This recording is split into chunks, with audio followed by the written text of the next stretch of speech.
नांदेड़ से पधारे हुए हैं और जिनके प्रवचन आप लगातार 3 दिन से सुन रहे हैं, माननीय प्रशांत शर्मा जी। और अभी बड़े सुंदर भजन आप सुन रहे थे भाई जसविंदर जी, मेरे साथ में बैठे हुए हैं इस आर्य समाज के पुरोहित और इस आर्य समाज के प्रधान पवन जी आर्य, मंत्री जी आर्य, विद्युत के मंडलपति भाई जगदीश आर्य जी और मंत्री जी भाई धर्मपाल आर्य जी, जो मेरे बिल्कुल सामने बैठे हुए हैं, हमारे पुराने साथी हैं। यहाँ हमने आर्य विद्युत की शाखा इनके साथ मिलकर के लगाई थी और इसके साथ बहुत से मेरे बुजुर्ग और नौजवान साथी परिचित बैठे हुए हैं। नाम लूंगा तो बड़ा लंबा हो जाएगा, लेकिन इनके साथ साथ एक तरफ जो है माता जी बैठी हुई हैं और कैथल के अंदर स्त्री आर्य समाज का भी पुरुषों से ज्यादा रोल है और ये अपना बड़े लंबे समय से अपना जलसा भी करती हैं और कार्तिक के अंदर 1 महीने तक लगातार जो है इनकी कथा चलती है। तो बहुत अच्छा माताएं भी प्रचार का साधन है और माताओं से भी मैं निवेदन कर रहा हूँ और बड़ी खुशी भी हो रही है मुझे कि कुछ माताएं पुरानी रोजान पहचान की उनको देख करके प्रसन्नता हो रही है कि वो अभी तक जो है आर्य समाज में अपना दायित्व निभा रही है। प्रिय आर्य वीरों और वीरांगनाओं, अभी मैंने एक मंत्र बोला है न, मैं ये मंत्र जो है संध्या का मंत्र है। वैसे आप सबने जो है मैंने बोला भी आज ये इसलिए है कि पुराने पंडितों ने ऋषि दयानंद से कहा कि शिव जो है वो वेद में लिखा हुआ है। उन्होंने इस मंत्र को शिव का मंत्र बता दिया। एक मंत्र है अपराध काल जो हम करते हैं उसमें ओम दूध स्वार में, उसको दूध का मंत्र बता दिया। सन्नो देवी जो आप संध्या करते हैं उसको शनिचर महाराज का मंत्र बता दिया। कहने का तात्पर्य यह है कि पुराणिक पंडितों ने वेद के मंत्रों का अपने तरीके से जो है वो अनुवाद करके और समाज के अंदर प्रचलित कर दिया कि बुद्ध जो है ये बुद्ध का मंत्र है, ये जो है शिव का मंत्र है। और तो आप कहाँ कह रहे हैं कि वेद के अंदर जो है शिव का वर्णन नहीं है, लेकिन ये है वेद के मंत्र। आप सबको पता, आप भी बोलते हो।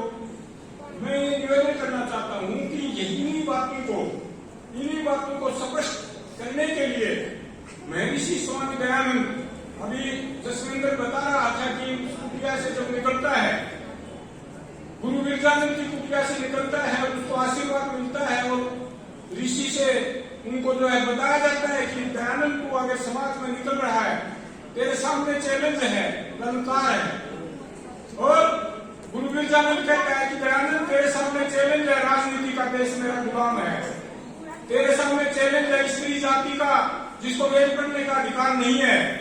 तेरे सामने चैलेंज है बेरोजगारी का, तेरे सामने चैलेंज है गौ हत्या का, तेरे सामने चैलेंज है कि देश के अंदर नाना प्रकार की कुरीतियां जो है फैली हुई है।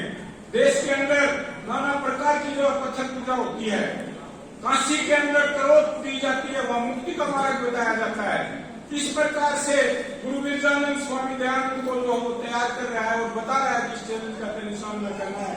और इसी दयानंद वहां से ही संकल्प लेकर के और कहता है गुरु जी ये मस्तू ये होगा और मैं इस चैलेंज को स्वीकार करता हूँ और रण क्षेत्र के अंदर आ जाता है। और रण क्षेत्र के आने के पश्चात सबसे पहले जो उन्होंने काम किया वो वेद के बारे में। जो कहते थे लोग अब कोई वेद है ही नहीं, ये जो पंडित कहते थे कि वेद नाम की कोई चीज नहीं, वो तो चला गया, राक्षस रह गया। लेकिन स्वामी दयानंद ने कहा नहीं नहीं नहीं, ये आलस्य रूपी जो है भस्मासुर वेद है, तुम्हारे अंदर आलस्य है, वेद भी है।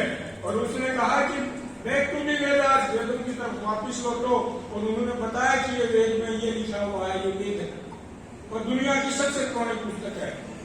चैलेंज किया जा करके गुरु विरजानंद की कुटिया से निकलने के पश्चात गंगा जो है उसका वो वर्ण आता है। गंगा के किनारे जितने नगर थे उनके अंदर स्वामी दयानंद जो जाते हैं। और सबसे पहले मैं आपको उदाहरण देना चाहता हूँ, वो महर्षि स्वामी दयानंद थे जो नॉर्थ ग्रुप एक लॉर्ड था, यहाँ पे थे। नॉर्थ ग्रुप जो है महारानी विक्टोरिया का प्रतिनिधि था, उसकी मुलाकात कलकत्ते के अंदर स्वामी दयानंद से होती है। स्वामी दयानंद जो है वो लॉर्ड जो है बड़े प्रणाम होती है, आपस में बैठ जाते हैं और अगर आप हमारी सरकार है यहाँ पर ब्रिटिश राज्य है, इसमें आपको कोई दिक्कत तो नहीं है। महर्षि स्वामी दयानंद कहते हैं कि हम बोलने की आजादी है, स्वतंत्र रूप से हम बोलते हैं, हमें कोई किसी प्रकार की जो है दिक्कत नहीं है। वो लॉर्ड बड़ा प्रसन्न होता है और कहता है कि अगर ठीक है आजादी है तो आप हमारा एक काम करना। बोला बोलो क्या काम करना है?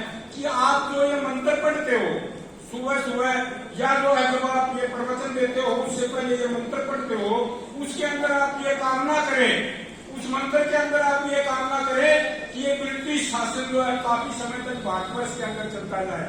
और स्वामी दयानंद बहुत ही जल्दी उसका उत्तर देते हैं कि मैं तो प्रातः और साय दोनों समय ये प्रार्थना करता हूँ कि ये ब्रिटिश शासन इसलिए भारतवर्ष से जल्दी जो है चला जाए। ये थे महर्षि स्वामी दयानंद का जो है वो उनका विचार आजादी के प्रति।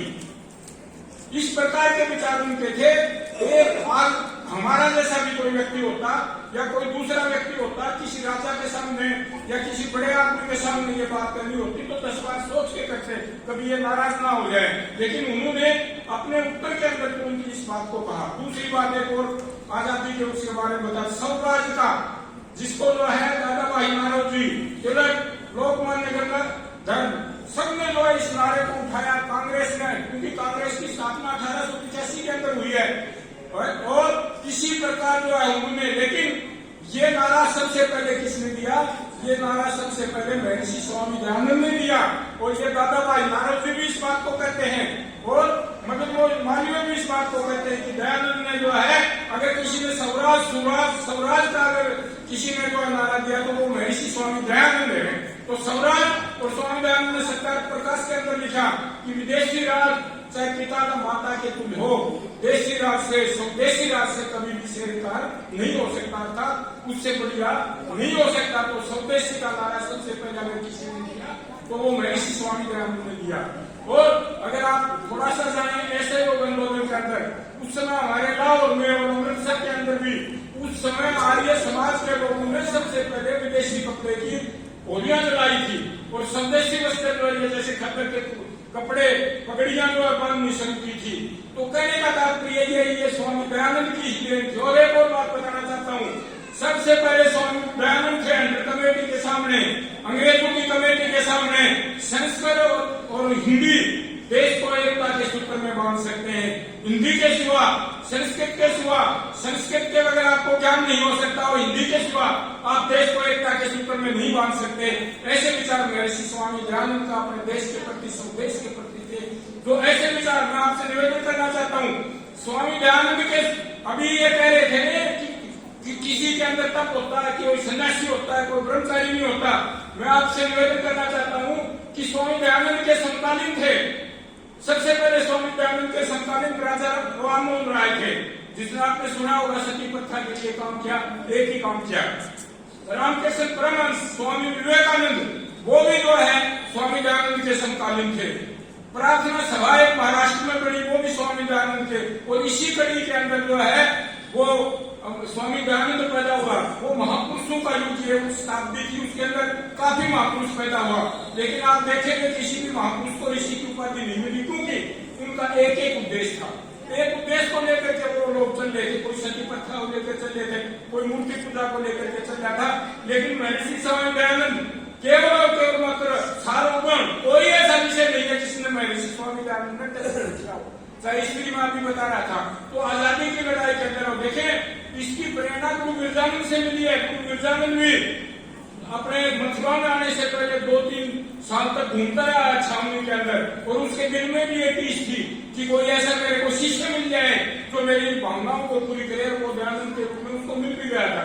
तो आजादी की लड़ाई का, आजादी के ये कितने भी क्रांतिकारी हुए इनके नाम में नहीं लूंगा, आप सबको पता है। सारे महर्षि दयानंद की प्रेरणा से जो है वो होकर के आजादी के जन्म के अंदर जो हुए थे। और इसी प्रकार दूसरा जो वेद का किया, स्वामी दयानंद एक पहले व्यक्ति थे जिन्होंने कहा कि वेद जो है दुनिया की सबसे सत्य पुस्तक है, वेद के अंदर कहीं भी मूर्ति पूजा नहीं है।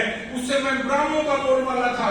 और आप काशी का शास्त्रार्थ आपको पता है, काशी के शास्त्रार्थ के अंदर इसी प्रकार जो है स्वामी जी अनूप शहर के अंदर ठहरे हुए थे। वहां पर हरिवल्लभ नाम का एक पंडित जी बहुत ही विद्वान था, अष्टाध्यायी महाभाष्य याद थी उसके। उनको पता लगा क्योंकि पंडितों को सारे देश के अंदर ये खलबली मची हुई थी कि ऋषि दयानंद जो है वो एक ऐसा व्यक्ति आया है, कोई वेदों के आधार के ऊपर ये सिद्ध करता है कि वेदों में कहीं मूर्ति पूजा नहीं है। अनूप शहर के अंदर जो स्वामी दयानंद वो आते हैं, वो पंडित जी 2000 आदमियों को लेकर के और वहां अनूप शहर के अंदर आ जाता है हरिवल्लभ पंडित, और वहां बैठ करके दयानंद से कहता है कि मैं शास्त्रार्थ करना चाहता हूँ। दयानंद ने स्वीकार किया। वो क्या बैठे हुए थे 2000 आदमियों के सामने, उसने अपनी उस तख्त के ऊपर नाना प्रकार की ये मूर्तियां जो थी, शिव जी की मूर्ति, दूसरी मूर्तियां, शालिग्राम इत्यादि बना करके रख दिया और ये घोषणा की कि अगर दयानंद हार गया तो इन मूर्तियों के भोग लगाएगा, और दयानंद जो है जीत गया तो इन मूर्तियों को मैं गंगा के अंदर बुआऊंगा। क्या दयानंद मंजूर है? स्वामी दयानंद ने कहा मुझे मंजूर है, लेकिन प्रमाण वेदों का होगा, प्रमाण ऋषि ग्रंथों का होगा। क्योंकि गुरु वृंदावन ने ऋषि दयानंद को जाते हुए कहा था कि ऋषि दयानंद मनुष्य ग्रंथों के अंदर जो है भ्रम है, मनुष्य ग्रंथों का उदाहरण कभी मत देना, उसके अंदर जो कपोल कल्पित बातें हैं। ऋषि ग्रंथ के जो ग्रंथ हैं ऋषियों के द्वारा जो बनाई जो पुस्तकें, वेद है, शास्त्र है, उनका उदाहरण देकर के जो है आप किसी बात को सिद्ध करना। इसी प्रकार उन्होंने अष्टाध्यायी और महाभाष्य पढ़ करके अपने प्रमाण किया था। लगातार आप हैरान हो गए, लगातार 6 दिन शास्त्रार्थ चलता रहा। धारा प्रवास करते एक दिन तो 13 घंटा शास्त्रार्थ चला है। पंडित जी भी वो विद्वान था, महाभाष्य उसके भी कंठस्थ किया थी। 7वें दिन जब ऋषि दयानंद पूछते हैं कि इसके सिवा आपके पास कोई प्रमाण है तो बता, मेरे महाभाष्य वेदों का और दूसरे जो सारे में प्रमाण दे चुका हूँ, इसके अलावा कोई प्रमाण है तो आप बताओ। तो वो पंडित जी कहने लगा इसके अलावा कोई प्रमाण नहीं है, तो आप बताओ कि कहाँ पर मूर्ति पूजा लिखी हुई है, कौन से श्लोक से आप ये सिद्ध करना चाहते हो वेदों के अंदर या कहीं भी किसी धार्मिक ऋषि ग्रंथ के अंदर मूर्ति पूजा लिखी हुई है। वो मानना पड़ा उसको हरिवल्लभ पंडित को ऐसा कहीं नहीं है और इससे सिद्ध नहीं होता कि मूर्ति पूजा है। तो स्वामी दयानंद ने कहा कि मूर्तियों को आप जो है गंगा के अंदर बुआएं, आर्य धर्म को स्वीकार करें। और मुझे बड़ी खुशी के साथ कहना पड़ता है उस पंडित जी वो मूर्तियां वही गंगा के अंदर बुआ करके और वैदिक धर्म के नारे ऋषि दयानंद की जय के नारे लगा करके लोगों ने उनका स्वागत किया। तो ऐसा था मेरा ऋषि। उस ऋषि का जो है आज हम ये बोध दिवस, मैं ये कहता हूँ कि बोध दिवस मनाने के लिए देखो महापुरुषों के जीवन के अंदर इस प्रकार की अनेक घटनाएं, ऋषि दयानंद की 50 घटनाएं इस प्रकार की। ब्रह्मचार्य भक्ति को रोकना है, लेकिन मैं ये बताना चाहता हूँ आपको कि जो शिव जो शब्द है आज जिसको हम शिवरात्रि कहते हैं, हमारे साथ कई ऐसी विडंबनाएं होती हैं कि एक ही त्योहार को पौराणिक भी मनाते हैं, हम भी मनाते हैं, उनकी परिभाषा अलग अलग होती है। शिव जो है वो कल्याणकारी ईश्वर है। ओम नमः शिवाय क्या है?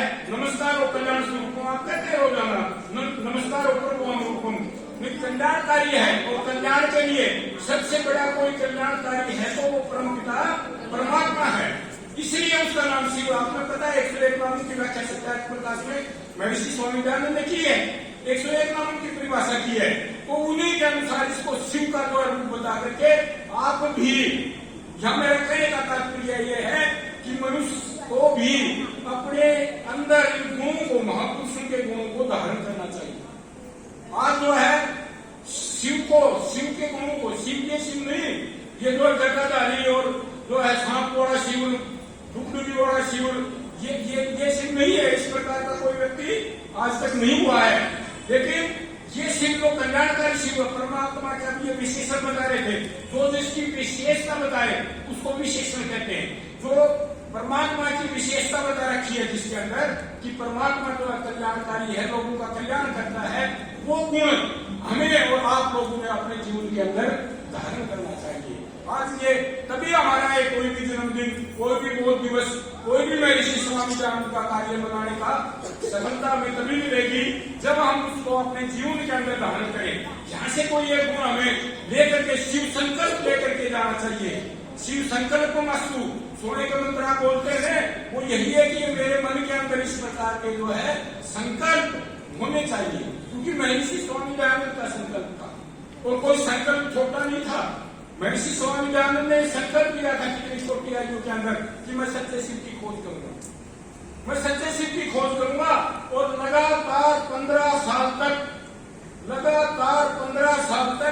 वन में जंगलों के अंदर स्थान के ऊपर साधु सन्यासियों के पास घूमता रहा 15 साल तक। 15 साल के बाद में जो है गुरु विद्यानंद जी 1860 के अंदर जो है विद्यानंद की कुटिया के ऊपर जाकर के उनकी जो है वो संतुष्टि हुई है, वहां से ज्ञान हो गया। 15 साल के बाद में कितना बड़ा संकल्प होगा, कितने कष्ट उठाए हैं आपको पता है। बर्फों के ऊपर चले हैं, पैर कट गए हैं, भूखे मरे हैं, कितना उन्होंने वो किया है, लेकिन कभी पीछे नहीं आए उनका शिव संकल्प। आप दयानंद को देखो, अगर उसको गहराई से पढ़े दयानंद को कितनी बार झेल दिया।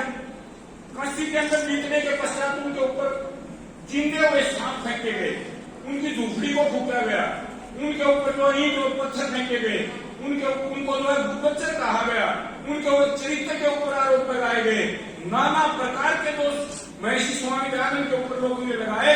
लेकिन आप बताओ, कभी दयानंद विचलित नहीं हुआ, कभी दयानंद विचलित नहीं हुआ, दयानंद बढ़ता ही गया। कभी मुस्कुराते रहे, कोई उसके ऊपर चाहे आरोप लगाए, कोई कुछ करे, लेकिन स्वामी दयानंद जो है मुस्कुराता ही रहा।